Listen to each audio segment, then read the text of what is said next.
নমস্কার। প্রথম পূজা রবীন্দ্রনাথ। ত্রিলোকেশ্বরের মন্দির। লোকে বলে স্বয়ং বিশ্বকর্মা তার ভিতপত্তন করেছিলেন কোন মানধাতার আমলে। স্বয়ং হনুমান এনেছিলেন তার পাথর বহন করে। ইতিহাসে পণ্ডিত বলেন এ মন্দির কিরাত জাতের গড়া, এ দেবতা কিরাত। একথা যখন ক্ষত্র রাজা জয় করলেন দেশ, দেউলের আঙ্গিনা পূজারীদের রক্তে গেল ভেসে। দেবতা রক্ষা পেলেন নতুন নামে, নতুন পূজা বিধির আড়ালে। হাজার বৎসরের প্রাচীন ভক্তিধারা স্রোত গেল ফিরে। কিরাতাজ অস্পৃশ্য, এ মন্দিরে তার প্রবেশ পথ লুপ্ত। কিরাত থাকে সমাজের পাড়ে, নদীর পূর্ব পাড়ে তার পাড়া। সে ভক্ত, আজ তার মন্দির নেই, তার গান আছে। নিপুণ তার হাত, অভ্রান্ত তার দৃষ্টি। সে জানে কি করে পাথরের উপর পাথর বাঁধে, কি করে পিতলের উপর রূপোর ফুল তোলা যায়। কৃষ্ণশিলায় মূর্তি গড়বার ছন্দটাকে। রাজশাসন তার না, অস্ত্র তার নিয়েছে কেড়ে। বেশে বাসে ব্যবহারে সম্মানের চিহ্ন হতে সে বর্জিত। বঞ্চিত সে কুচিন বিদ্যা। ত্রিলোকেশ্বর মন্দিরের স্বর্ণচূড়া পশ্চিম দিগন্তে যায় দেখা। চিনতে পারে নিজেদেরই মনের আপন। বহু দূরের থেকে প্রণাম করে। কার্তিক পূর্ণিমা, পূজার উৎসব। মঞ্চের উপর বাজছে বাঁশি, মৃদঙ্গ, করতাল। মাঠ জুড়ে কানাতের পর কানা। মাঝে মাঝে উঠেছে ধ্বজা। পথে দুই ধারে ব্যাপারীদের বসরা। তামার পাত্র, রূপার অলঙ্কার, দেবমূর্তির পট, রেশমের কাপড়। ছেলেদের খেলার জন্য কাঠের ডমরু, মাটির পুতুল, পাতার বাঁশি। অর্থের উপকরণ ফল, মালা, ধূপ, বাতি, ভরা ভরা তীর্থবা। বাজিকর তারুর স্বরে গোলাপ বাঁকিয়ে দেখাচ্ছে বাজি। কথক করছে রামায়ণ কথা। উজ্জ্বল বেশে সশস্ত্র প্রহরী ঘুরে বেড়ায় ঘোড়ায় চড়ে। রাজ অমাত্য হাতির ওপর হাওদার। সম্মুখে বেজে চলেছে সিংহল। কিংখাবে ঢাকা পালকিতে ধনী ঘরে গৃহিণী। আগে পিছে কিঙ্করের দল। সন্ন্যাসীর ভিড় পঞ্চবটের তলা। নগ্ন জটাধারী ছাই। মেয়েরা পায়ের কাছে ভোগ রেখে যায়। ফল, দুধ, মিষ্টান্ন, ঘি, আতপতন্ডী। থেকে থেকে আকাশে উঠছে চিৎকার ধ্বনি, জয় ত্রিলোকেশ্বরের জয়। কাল আসবে শুভলগ্নে রাজার প্রথম পূজা। স্বয়ং আসবেন মহারাজা রাজহস্তিতে চলে। তার আগমন পথের দুই ধারে সারি সারি কলার গাছে ফুলের মালা। মঙ্গল ঘটে আম্রপল্লব। আর ক্ষণে ক্ষণে পথের ধুলায় সেচন করছে গন্ধপাত। শুক্ল ত্রয়োদশী রাত। মন্দিরে প্রথম প্রহরে শঙ্খ, ঘণ্টা, ভেরি, পটব থেমেছে। আর চাঁদের উপর একটা খোলা আবরণ। জ্যোৎস্না ঝাপসা, যেন মূর্ছার ভোর লাগলো। বাতাস রুদ্ধ, ধোঁয়া জমে আছে আকাশে।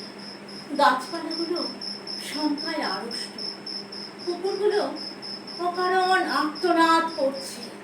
ঘোড়াগুলো কান খাড়া করে উঠেছে ডেকে কোন অলক্ষ্যের দিকে তাকিয়ে। হঠাৎ গম্ভীর ভীষণ শব্দ শোনা গেল মাটির নিচে।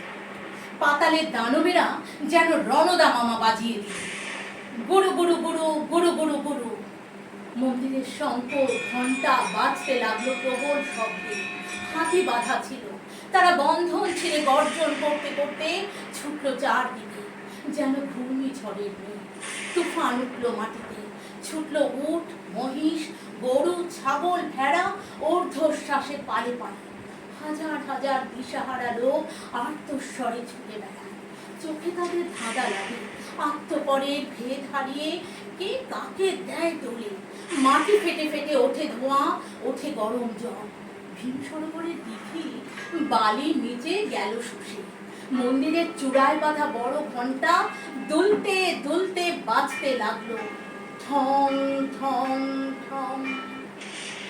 আচমকা ধ্বনি থামল একটা ভেঙে পড়ার শব্দ। পৃথিবী যখন স্তব্ধ হলো, পূর্ণতার চাঁদ তখন হেরেছে পশ্চিম। আকাশে উঠছে জ্বলে ওঠা কানাতগুলো ধোঁয়া কুণ্ড। জ্যোৎস্নাকে যেন অজগর সাপে জড়িয়েছে। পরদিন আত্মীয়দের বিলাপে দিক বিদিক যখন শোকার্ত, তখন রাত সৈনিক দল মন্দির ঘিরে রাখে। পাছে অসুচিতার কারণ করে। রাজ পণ্ডিত এলো, দৈবজ্ঞ এলো, স্মার্ত পণ্ডিত এলো। দেখলে বাহিরের প্রাচীর ধূলিসাৎ। দেবতার বেদির উপরে ছাদ পড়েছে ভেঙে। পণ্ডিত বললেন, আগামী পূর্ণিমার পূর্বেই সংস্কার করা চায়, নইলে দেবতা পরিহার করবেন তার মূর্তিকে। রাজা বললেন, সংস্কার করো। মন্ত্রী বললেন, ওই কিরাতটা ছাড়া কে করবে পাথরের কাজ? ওদের দৃষ্টিকলস থেকে দেবতাকে রক্ষা করব কি উপায়ে? কি হবে মন্দির সংস্কারে যদি মলিন হয় দেবতার অঙ্গ মহিমা? কিরাত দলপতি মাধবকে রাজা আনলেন।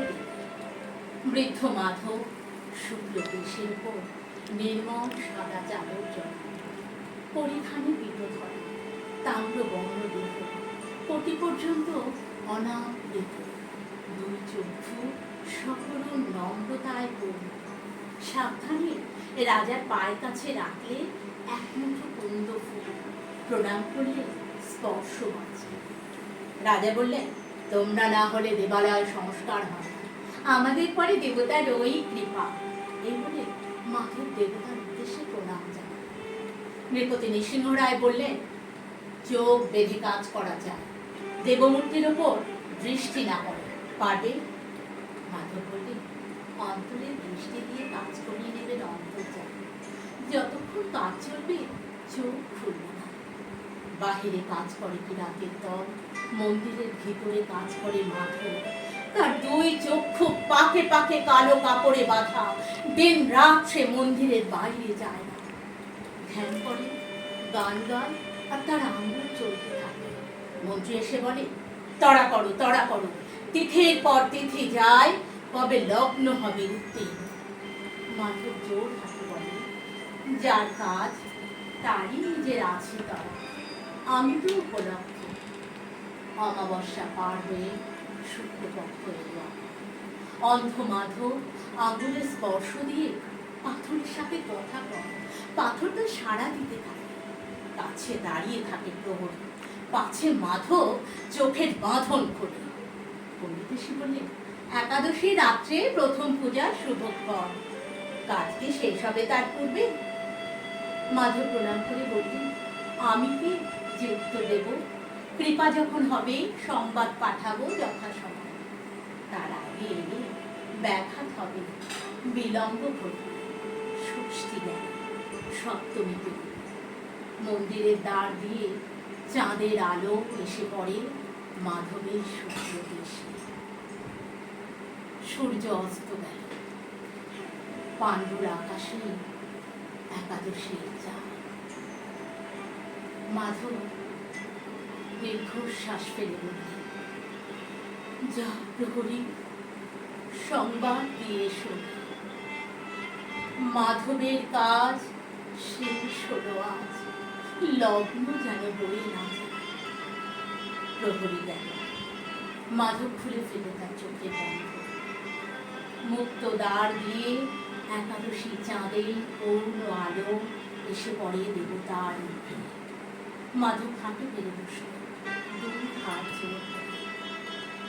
এক দৃষ্টে চেয়ে রইল দেবতার মুখে, দু চোখে বইল জলের ধারা।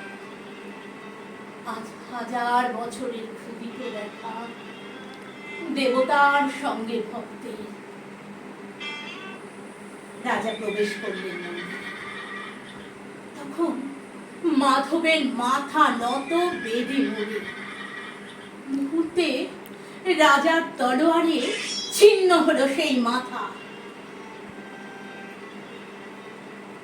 দেবতার পায়ে এই প্রথম পূজা, শেষ প্রণাম।